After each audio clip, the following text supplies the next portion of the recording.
Hi there, and welcome to Tammy TalkTV, where we share ways to build a healthy, happy life. Today, it's Tammy Tip Tuesday, and on Tip Tuesdays, we share one tip a week related to a common theme. Our current theme is how to craft magic using only words. But first, a quick programming note. If you're watching this as part of the Everyday Vacay e-seminar series, just know that these bonus videos are part of our public YouTube channel. So comments that you make here will be public, unlike the classroom videos in which the comments are contained to the classroom. Okay, so now let's talk a little more about how to craft magic using only words. And we talked about the power of words and how, in fact, they were considered to be magic by ancient people, and I will link that video both above and below. But to delve a little further into that topic, let's talk about specific phrases and what kind of spells we're casting on not only others, but ourselves as well. So I want to talk today about one particular phrase, and we're going to spend the next 6 or 8 Tip Tuesdays talking about individual phrases and how they really affect the fabric of our everyday lives, both our lives and the lives of those that we touch. So today I want to talk specifically about the phrase, I'm sorry. Think about the message that gives you and others when you say, I'm sorry. That's a very powerful phrase. Think about that. I'm sorry. So when we've caused physical, emotional, or psychological pain, I'm sorry is absolutely appropriate and should be used.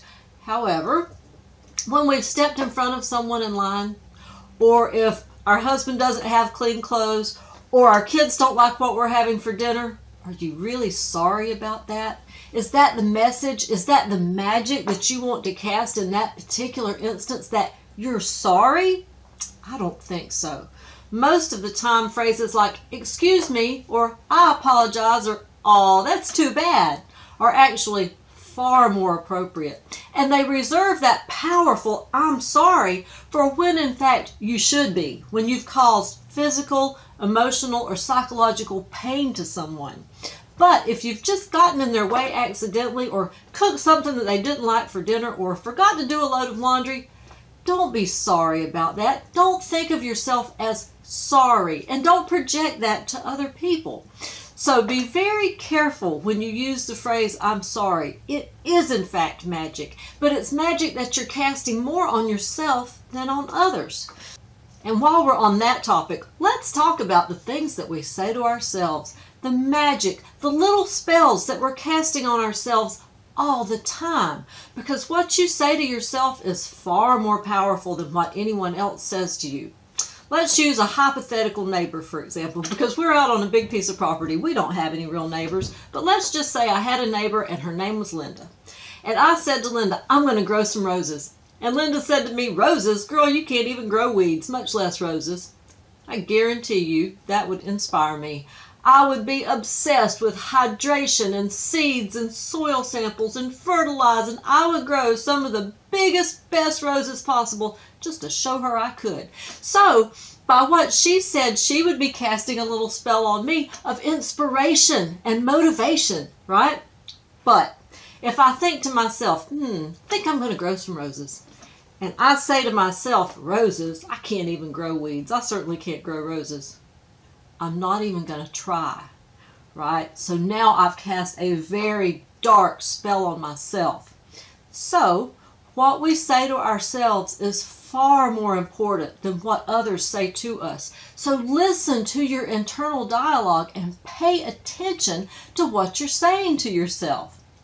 Now, for the course of the next week, I want you to pay particular attention to how many times a day or week that you say, I'm sorry. Write it down. Take note of it somehow, whether, I don't know, you put a bead in a jar, you put a tally on a mark on a sheet, or whatever you have to do. Keep track of the I'm sorries, because some people make it an absolute habit. It's almost like a twitch or a tick that they can't control. But every time they say it, they're sending themselves a message. They're casting a little dark spell on themselves. So pay particular attention to how many times this week you say the words, I'm sorry, and evaluate, is it appropriate? Or might the words, excuse me, I apologize. Oh, that's too bad. Might be far more appropriate. And they reserve that very powerful I'm sorry for a time when it is in fact necessary. And that gives it much more power and much more meaning when you do use it. Okay, now there are a big handful of these little phrases that we use all the time and don't really recognize what we're doing, what kind of spell we're casting, both on ourselves and on others. So pay particular attention this week, specifically to the phrase, I'm sorry. And tune in next week when we will pick another phrase and delve deep into the real psychological meaning and the little spells that you're casting, both on yourselves and on others, when you use them. Okay, well until then, here's wishing you much health and happiness.